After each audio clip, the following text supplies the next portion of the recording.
महिला आणि बालविकास मंत्री अदिती तटकरे यांनी लाडक्या बहिणींना शॉपिंगवर पैसे खर्च करू नका असा सल्ला दिलाय। हा सल्ला देताना त्यांनी एक किस्साही सांगितलाय।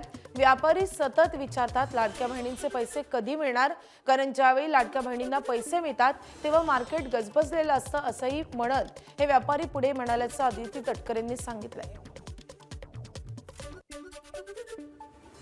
तुमचे महिन्याचे जे 1500 आहेत ते 1500च्या 1500 शॉपिंगमध्ये खर्च नका करू।